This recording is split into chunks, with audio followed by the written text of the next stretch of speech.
Music in general is all of those things. It's a form of rebellion, it's a form of this, it's a form of that. But as it relates to me, music is your fingerprint as an artist. Like someone can hear a song that you're singing and they're like, oh, that's Fya.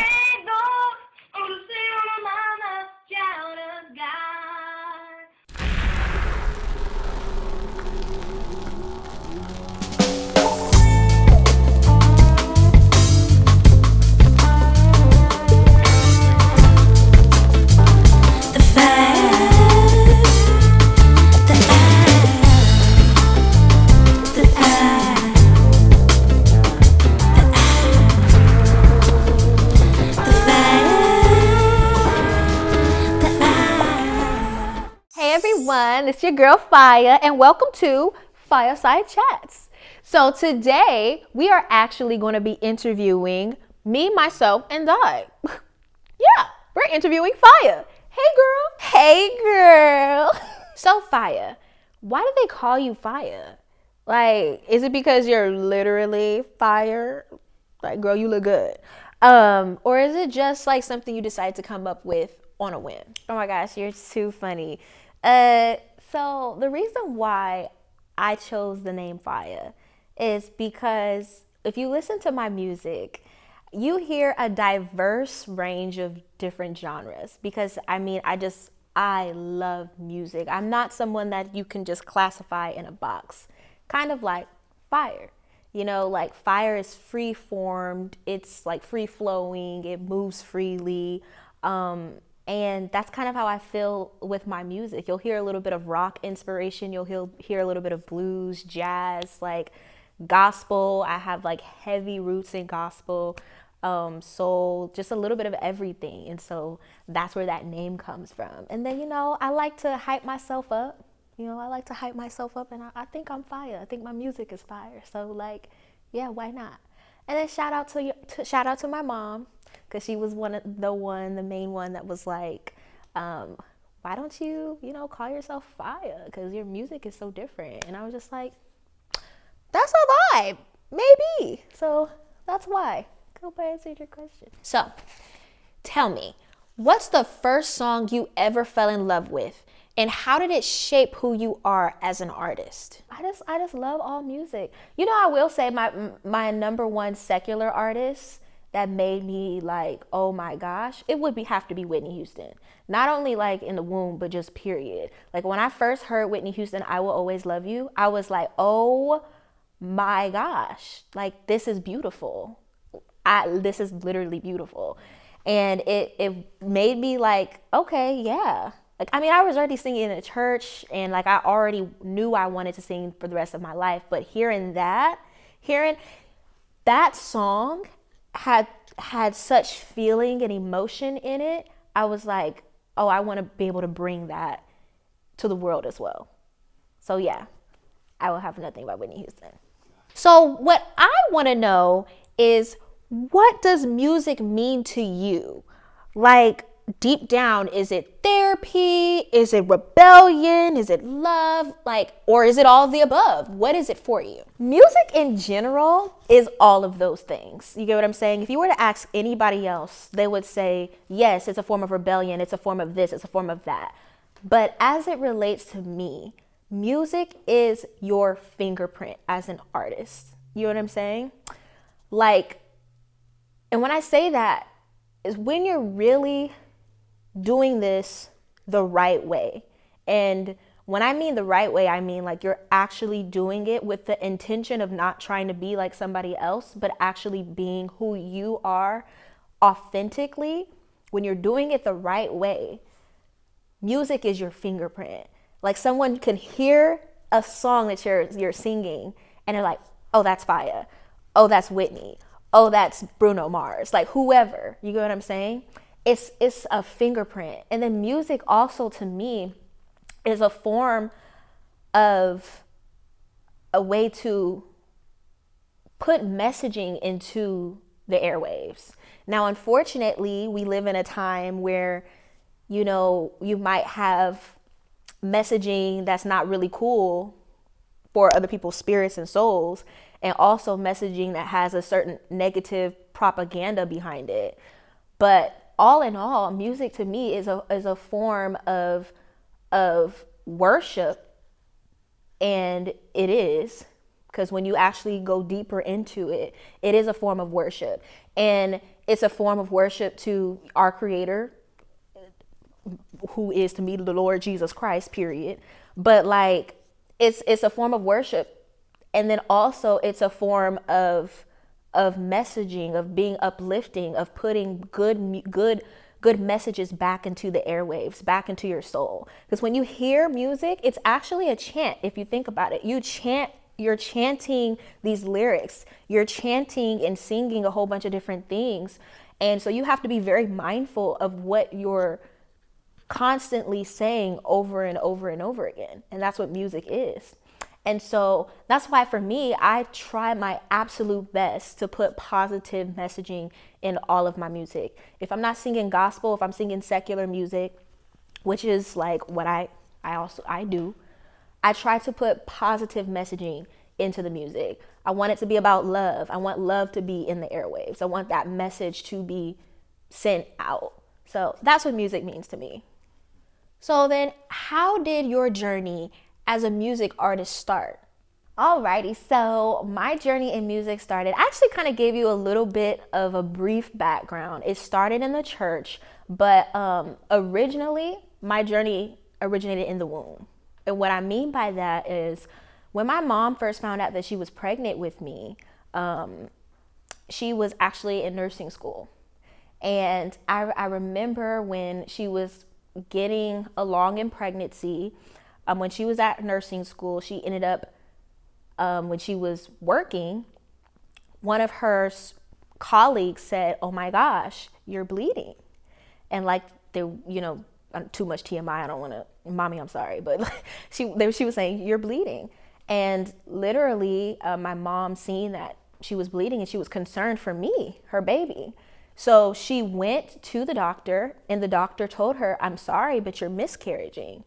And we've got to set up an appointment to go ahead and remove her out of your body, because it can cause an infection if you keep her in there, because you have miscarriaged the baby." Basically, after that, my mom went and told my dad. They were both extremely hurt. It was a very trying time. And, I come from a praying family, a Christian household, but I don't even I like to say a kingdom household, and a praying family. And so my godmother at the time, she had passed. She's passed now, but my godmother at the time had called my mom. Mind you, my mom did not let anybody in the family know. It was just her and my dad who were talking and crying and just consoling each other. They didn't even let any of the other family members know yet. My godmother had called my mom, and she had said, "The Lord told me that you are pregnant." And my mom was like, "Well, I was pregnant, but I just miscarried the baby." She said, "No, the Lord told me that your baby will not die, but she will live and declare the works of the Lord, and he will give her the gift of song." And my mom was like, okay, you have to understand, my mom, she's also a scientist. She went to school for medicine. She's like, "No, you don't understand. Once this happens, it's already procedure says this, that, and the third." And my godmom, her countenance is very just humble and soft. She typically never yelled at anybody. So my mom said, but she told my mom, "Did you hear what I just said? I said that this girl is going to live and declare the works of the Lord. That is what Jesus told me. Get down on your knees and thank him right now." And so my mom, she got down on her knees through faith, faith of a mustard seed. Even in a situation where you feel like it's absolutely impossible, she had faith of a mustard seed. So did my dad. They got down on their knees, started praying, thanking God. And when my mom went to her appointment to actually get me removed out of her, The doctor said, I don't know what this is. This is literally a miracle, but she's alive and well. And he was like, I've never seen like nothing like this in my life. And he was just like, literally, this is a miracle. And my mom cried, dad cried, and I'm here today. But to say like where I started, it was in the womb. I'm just thankful to God that he gave me this gift, and I want to be able to utilize it in any way that I can that's going to be honorable. But yeah, that's how I started. That's how I started in music, transitioned over into the choir. I always sang when I was younger. I think the first time I actually sang was when I was 5 years old, was at a school recital. And we sang, we sang R. Kelly. We did. We did. We sang I Believe I Could Fly by R. Kelly when we didn't know nothing. Okay. And I had a solo. I did. I had a solo, and they asked me to sing. I sang the solo of I Believe I Could Fly, and my mom and dad were like, oh my gosh, she could sing. And from that moment on, they put me in the choir at church, and I've been singing ever since. And so that's my start. Okay, but girl, why start a podcast though?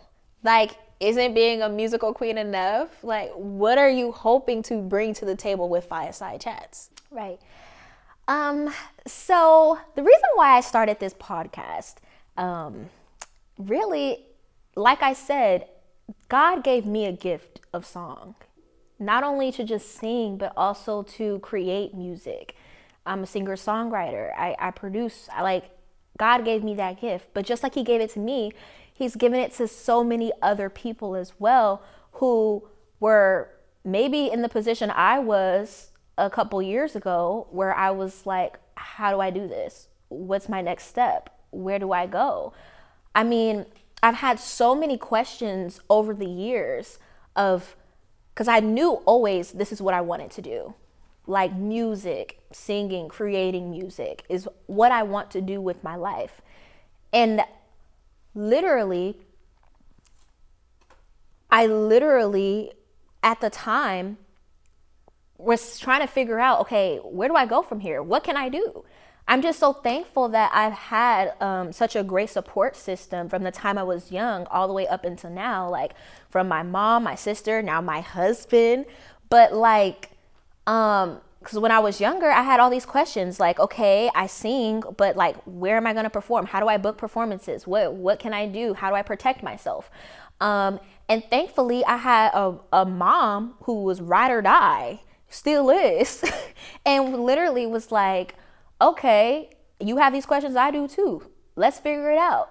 And she helped me and still helps me, my sister. And I've gotten to a point where I was able to go to CSUN, Cal State University Northridge, in their music department, graduated with my bachelor's in music industry studies. So I was able to actually learn the business. And I just want to be a resource for other musicians who, may not have the resources to go to school and just want to be able to understand the business and like how to protect themselves, or like what songwriting really means, or just literally anything. Again, I'm not just here on this earth to serve myself. I want to serve others and help other people too, because I still need help to this day. There's certain things I still need help with, you know what I'm saying? And I want that to be paid forward to me. And then also there was times where I just needed knowledge, and someone helped me as well. So I want to be that someone as well that helps other people along. We're going to do this together. I mean, your girl's still trying to figure things out. So this podcast was created to help other people, help other musicians, help myself, because there's things I still need to learn as well, and to be able to connect and network with amazing, wonderful other legendary artists in the industry, and then other up and coming artists as well. So we could just have these conversations and solve these problems and figure out what's our next step. So that's why I created it. You know what I'm saying? Girl, you already knew this though. Okay. So now we're going to get into something a little different. What's one thing about the music industry that surprised you and one thing that annoys you? Girl, spill all the tea.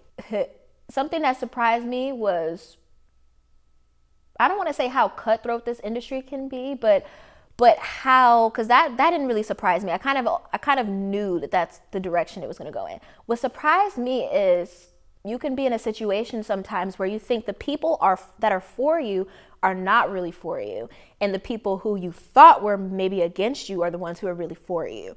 You have to be hyper aware and have a certain type of discernment when you're in this industry. You have to, I like to say, you want to be more observant than you speak, which is sometimes an issue for your girl because your girl loves to talk. Okay, I love to talk.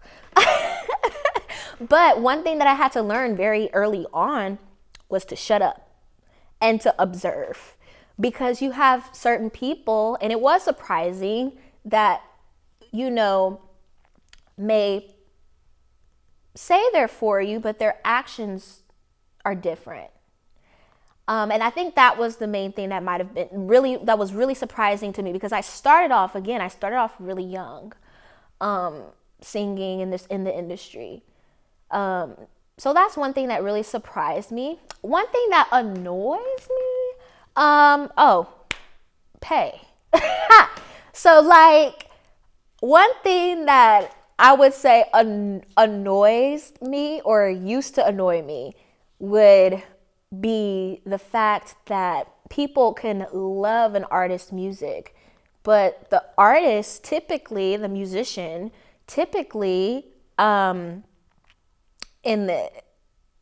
a lot of times are the ones that don't get paid the way that they should. You get what I'm saying? And so that was also a journey. You have to learn, okay, sometimes the record label might not be the best bet. Sometimes it is. Sometimes it's the actual vehicle that you need to usher you forward. But other times you realize, okay, I really have to be a businesswoman. I have to be a businessman. This is not just, ooh, I get to sing like and make music. Like, no, you actually have to have your taxes right. You have to make sure that you're actually getting paid correctly. You have to make sure that people are not just trying to have you do stuff for the experience forever. Because I mean, don't get me wrong, the experience is amazing. And there's certain things that I've taken for just the experience, and certain things that I might, but that should not be the case all the time. And I think that's something that annoyed me. But when you actually start to educate yourself, you actually see, okay, there's ways to actually be fruitful here. There's ways to actually make real money. There's ways to actually be able to hone my craft, to be able to be in a field that I love, to be able to do what I love and make a living off of it. There's too many times where I've seen situations where people I know or just other people I like, oh my gosh, you're a genius, but they're working another position and they're not able to fully go all in with their music because they feel like it's not making enough for them to survive. And I think that's one thing that was just super annoying. And then also like people stealing your stuff. That's a different thing, annoying. But hey, do you have any rituals that you do before you write or record music? Or are you just pure unfiltered chaos in the studio? Rituals, I don't know if I would say rituals, but I do have I do have a routine. Yeah, so typically before I go into the studio, I like to pray. I like to pray to the Lord Jesus and ask him to, allow me to make something that is going to be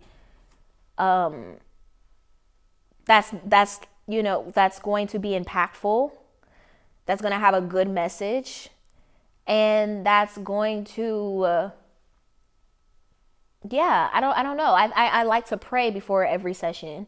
I know my sister and I, we come together and we like to write, because my sister, my mom, and I, we typically write the songs together.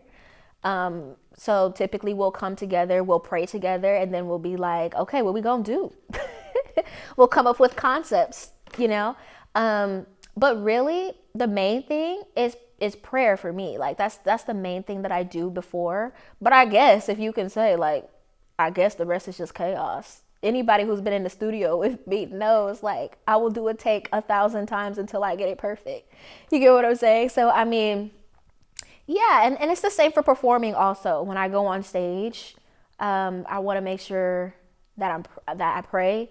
And then also it allows me to calm down the nerves. And it gets me hype in a good way. You get what I'm saying? And then at the end of the day, I always know that there's going to be certain people that can't stand me or my music, and that's okay, because then it's not for them. You know what I'm saying? But I also know there's going to be other people that love it. And so I guess you say my ritual, but my routine, what it is prayer, and also just calming the nerves and getting myself in that right headspace. If I'm singing a song, typically a lot of my songs are about love. And it's because I'm married to an amazing man, and it was gonna, but typically my songs are about love, and so basically I want people to feel love when they hear the songs, and so I try to get myself in that headspace about what I'm singing about, what the lyrics actually mean, and because yeah, that's I guess my routine. That's what I do. So what's your proudest moment in music so far? And what's one thing that you think you're still chasing? Proudest moment in music so far. I think for me, proudest moment would be releasing my EP independently. Like, and actually having something that I was really proud of and happy with. Releasing my EP in the first couple of songs, I did that on my birthday, and it was just a really like proud, happy moment for me. I'm like, I did this. I've had, it's different having literally something in your mind, and then it filters out on paper. That's how I start, at least. I have some lyrics in my mind or a beat. I filter out, I put it on paper. Then after it's put on paper, we go into the studio, lay down some tracks, and it becomes a literal entity. You get what I'm saying? So that's like such a proud and like exciting moment. And I feel like for me, I think that's one of the things. But there's just so much more too. Like, I'm just glad that I've been able to be put in a position where I could network with amazing people in the industry. I can, literally, if I say I want to do something, I try my best to make it happen with like the help of my wonderful family, my husband, like, and God, number one. But it's like, I think that's the thing that makes me the most happy, that I'm most proud about, is that I was able to release that on my own. And then honestly, anything I say I want to do, I actually do it. And what I'm still chasing, obviously, I want my music to be internationally known. So I'm still trying to hustle and get that done. And I believe it will happen. So yeah, I don't know if that's something I'm chasing though, just because I feel like chasing maybe has a little bit of a negative connotation towards it. I feel like in Jesus' name, I'm attracting it. You know what I'm saying?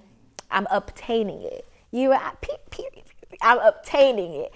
And yeah, so it's still a process.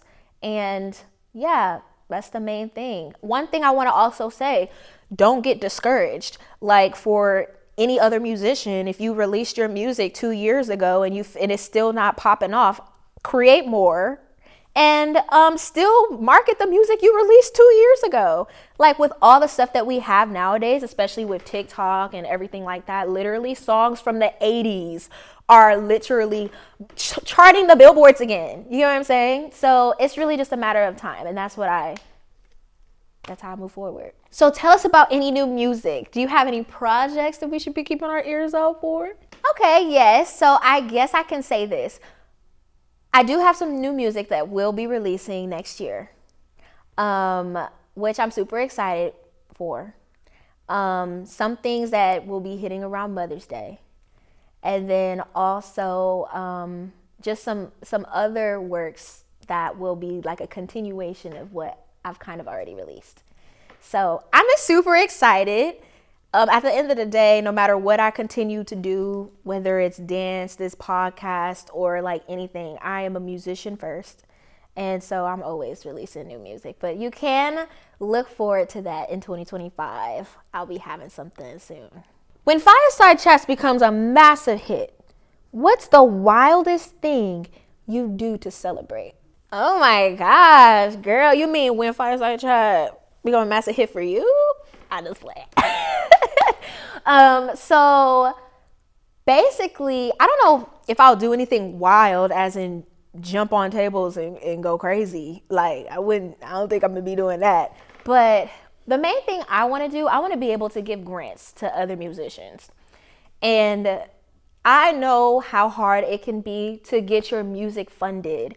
Even if you are like a genius producer and you create like at the back of your trunk or in your closet, I still know how much money it needs to go into it for marketing, for not even just the music aspect of it, not just for studio time, but literally for marketing, for pushing your music, for promotion, all of that. I want to be able to give out grants, you know what I'm saying, to other fellow musicians like myself who are trying to get their music heard. So yeah, in God's name, in Jesus' name, when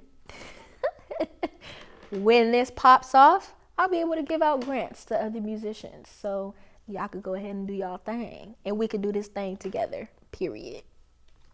That's my wildest thing. I don't think it's that wild. It's kind of maybe a little boring, but that's what I want to do. So what's one thing you hope listeners will take away from your music and now this podcast? What I want listeners to take away from my music, number one, I'm going to start off with that, is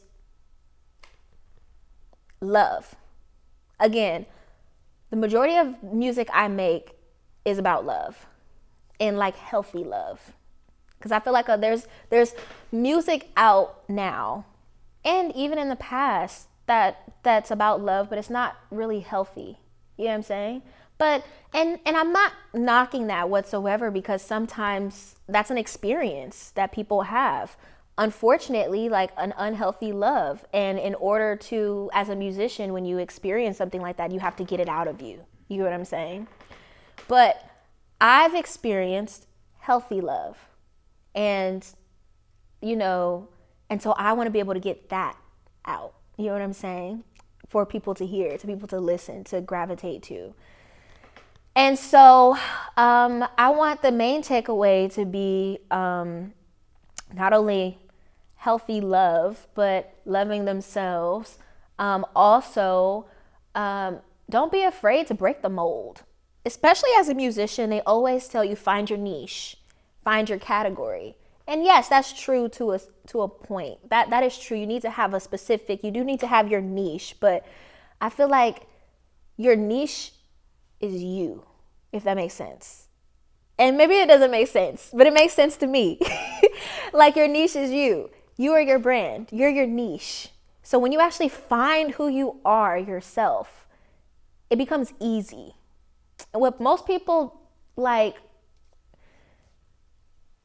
I feel like a lot of people are being a certain self that others perceive them to be, or that they feel like they should be, instead of actually being who they are and who God called them to be. You get what I'm saying?